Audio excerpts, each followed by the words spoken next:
And so, I am proud to announce my resignation, effective immediately. Mr. Davies will take my place. This image represents the true beginning of our journey. A reminder of the dedication required to build an empire. I want to know where the money went, Uncle. These reports are fraudulent. How dare you? You forget who built this company. And you forget who's watching it crumble.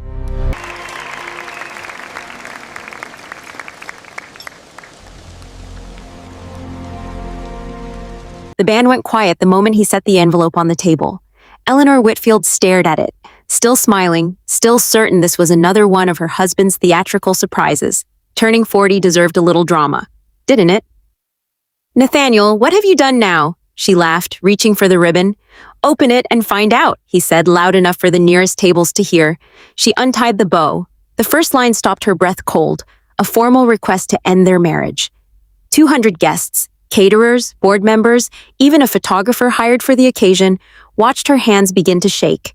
Nathaniel leaned back in his chair like a man who had rehearsed this moment for weeks. "I thought tonight was as good as any, to finally be honest," he announced, standing, taking the microphone from its stand before anyone could stop him.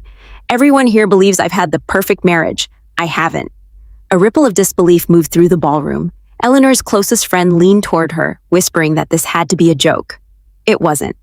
Nathaniel kept going, listing grievances that sounded rehearsed rather than real, accusing his wife of controlling their travels, their home, every conversation they'd ever had, while Eleanor simply asked him what on earth he was talking about. His father, Gordon Whitfield, founder of the family company, sat unnervingly still, watching his son with the expression of a man bracing for something he already suspected was coming. Eleanor tried once more to pull him aside, to keep this private, but Nathaniel wasn't interested in privacy. He wanted witnesses. He tapped the papers and told the room he'd already signed his half, then added, almost proudly, that he'd found someone who finally appreciated him. Across the ballroom, a woman in green stepped forward without a hint of shame. Camille, a familiar face from company functions, offering the crowd a small, confident wave. The humiliation was engineered down to the last detail. Gordon finally spoke, telling his son to sit down, but Nathaniel waved him off, insisting he'd only just begun. And then something shifted. Eleanor looked down at the papers for a long moment, and instead of tears, something like peace settled over her face. She folded the documents, slid them back into the envelope, and asked the orchestra to hold dinner a little longer. She lifted her champagne and told the room, quite calmly, that she was simply deciding the order in which the truth should come out. Gordon recognized that expression. He'd seen it exactly once before, the week she'd quietly kept the entire company from collapsing.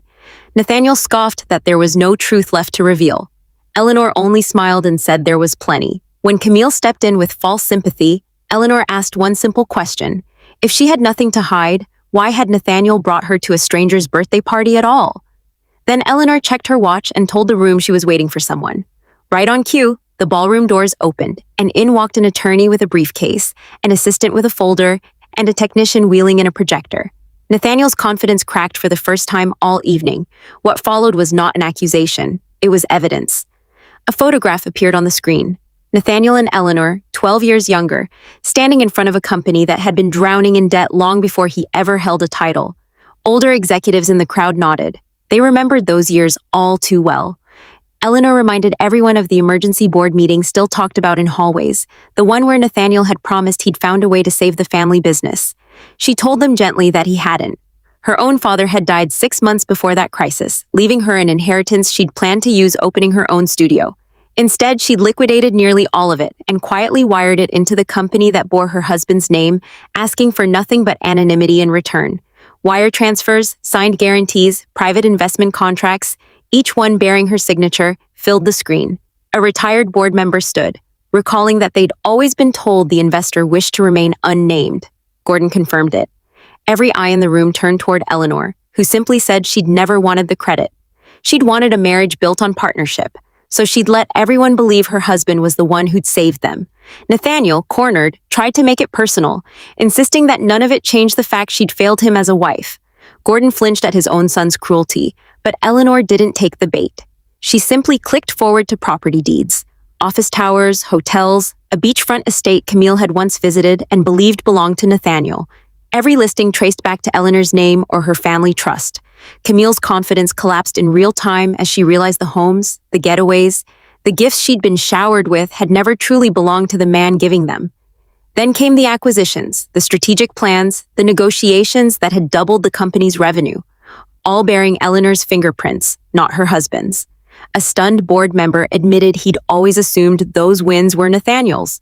Gordon corrected him publicly. His son had presented the ideas, but his daughter-in-law had created them. It was a devastating sentence, delivered without malice, simply as fact. Eleanor explained she'd promised herself something months earlier, that if Nathaniel ever tried to humiliate her in public, she would finally let people see who he really was. She revealed that she'd begun quietly gathering records 93 days earlier, well before tonight's staged ambush. The room absorbed the implication. She'd known this was coming and had simply waited for him to overplay his hand. What followed on screen was harder to watch. Hotel receipts, a leased penthouse, a private yacht outing, all time-stamped, all involving Camille. Then came the messages, cruel enough to silence the entire ballroom. Plans to make sure Eleanor's breakdown would be filmed for entertainment. Promises of a future celebration once she'd been left with nothing. Camille tried to protest that the words weren't what they seemed. Eleanor's only reply was that her marriage hadn't been private either, so why should this be? The financial evidence came next, and it was the most damning of all. An independent audit uncovering more than $2 million in company funds funneled into personal luxuries over less than a year. Jewelry, vacations, a leased vehicle, designer purchases, all charged to the business. Eleanor reminded the room exactly who had paid for it. The employees who'd worked overtime, the shareholders who trusted leadership, the families whose bonuses had quietly shrunk while expenses climbed. Camille, visibly shaken, admitted she hadn't known where the money came from. Eleanor believed her. What she couldn't forgive was that Camille had known Nathaniel was married and had laughed along with his plan to humiliate her. Gordon asked the question that mattered most. What exactly had his son been trying to destroy? The final reveal answered him. A leaked acquisition proposal, confidential and classified, discovered in the inbox of a rival firm, sent from Nathaniel's own account. Forensic records confirmed the login, the timestamp, the digital signature.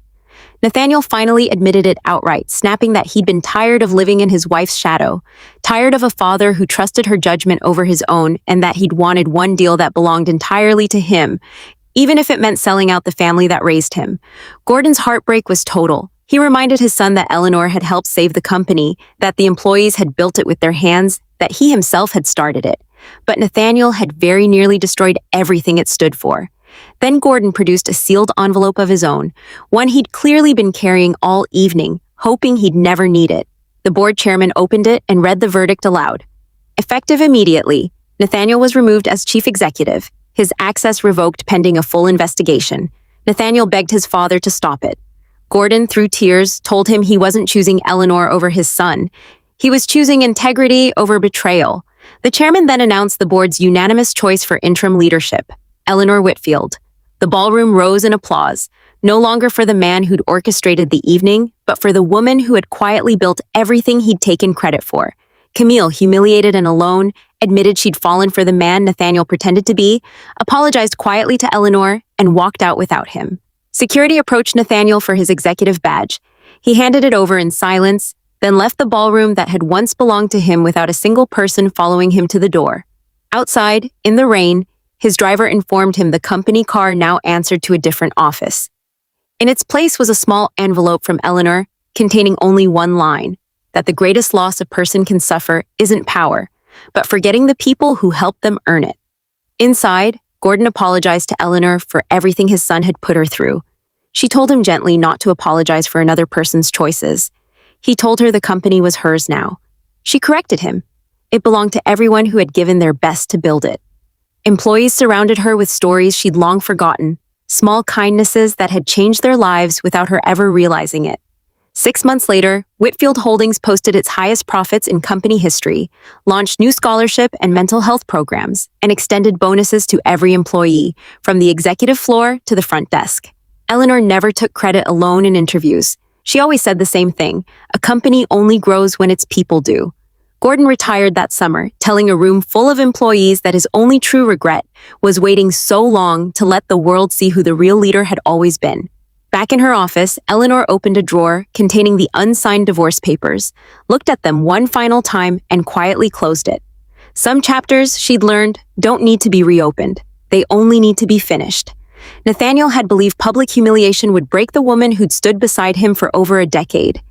Instead, the stage he built to destroy her became the exact place the truth finally set her free. Because character always outlasts deception, and respect always outlives pride.